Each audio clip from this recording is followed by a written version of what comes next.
বিসমিল্লাহির রহমানির রহিম। আসসালামু আলাইকুম। কেমন আছেন সবাই? আজকে আমি সিম্পল কিছু প্যাসিভ গ্রামার নিয়ে এসেছি। হ্যাঁ, এই জিনিসগুলো আমরা জানলে ইজিলি যে কোনো সেন্টেন্স করা বা ইংলিশে কথা বলা, ইংলিশে একটা সেন্টেন্স লেখা আমাদের জন্য খুবই সহজ হয়ে যাবে। এবং আমরা যদি ইংরেজি সম্পর্কে জানতে চাই, এই বেসিক জিনিসটা আজকে আগে আমাদেরকে কী করতে হবে, জানতে হবে, ভালো করে বুঝতে হবে যে কিসের সাথে কি বসবে, তাহলে আমরা ইজিলি একটা সেন্টেন্স গঠন করে ফেলতে পারবো। হ্যাঁ, টেন্স, এইটাকে টেন্সেরই আর কি, এটা একটা। হ্যাঁ, টেন্স কয় প্রকার আমরা সবাই জানি। টেন্স হচ্ছে 3 প্রকার: প্রেজেন্ট, ফার্স্ট, ফিউচার। হ্যাঁ, একটা হচ্ছে বর্তমান, অতীত আর ভবিষ্যৎ।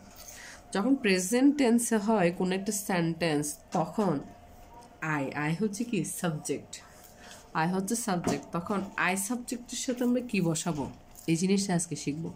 আই এর সাথে বসবে এম, ইউর সাথে বসবে আর। এটা হচ্ছে ভার্ব। হ্যাঁ, এটা হচ্ছে সাবজেক্ট, এটা হচ্ছে ভার্ব। আমরা যখন সাবজেক্ট আর ভার্বটা পারফেক্টলি বসাতে পারবো, তখন যে কোনো একটা সেন্টেন্স ইজিলি গঠন করা যাবে। হি এর সাথে ইজ, শি এর সাথে ইজ, ইটের সাথে ইজ, উইর সাথে আর, দেয়ার সাথে আর। এটা হচ্ছে প্রেজেন্ট টেন্সের ক্ষেত্রে। হ্যাঁ, ফার্স্ট টেন্সের ক্ষেত্রে কি হবে?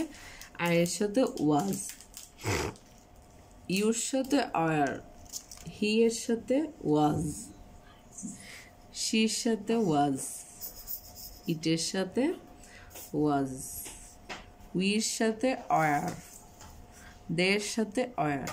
এটা কি ফার্স্ট টেন্সের ক্ষেত্রে আই এর সাথে ওয়াজ বসবে, ইউর সাথে অয়ার, হি এর সাথে ওয়াজ, শি এর সাথে ওয়াজ, ইটের সাথে ওয়াজ, উইর সাথে অয়ার, দের সাথে অয়ার। ফিউচার টেন্সের ক্ষেত্রে দেখি আমরা আই এর সাথে কি বসবে? উইল বি, উইল বি অর্থাৎ কি হবে, যে কোনো কিছু ফিউচারে হবে, সবগুলোর সাথে কি বসবে? Will be. এটা হচ্ছে ফিউচার টেন্সের ক্ষেত্রে। হ্যাঁ, তাহলে আমাদেরকে সবসময় এই জিনিসটা একটা ফিউচার টেন্সের জন্য একটা ভার্বই মনে রাখলে হবে। সেটা কি হবে? যে কোনো ফিউচার টেন্সের সাথে আমরা কি বসাবো? উইল বি, সব ভার্বের সাথে। হ্যাঁ, শুধু আমরা প্রেজেন্ট আর ফার্স্টের ক্ষেত্রে একটু কনফিউজ না হয়ে বিষয়গুলো একটু ভালো করে জেনে নিব। Thank you guys. আসসালামু আলাইকুম।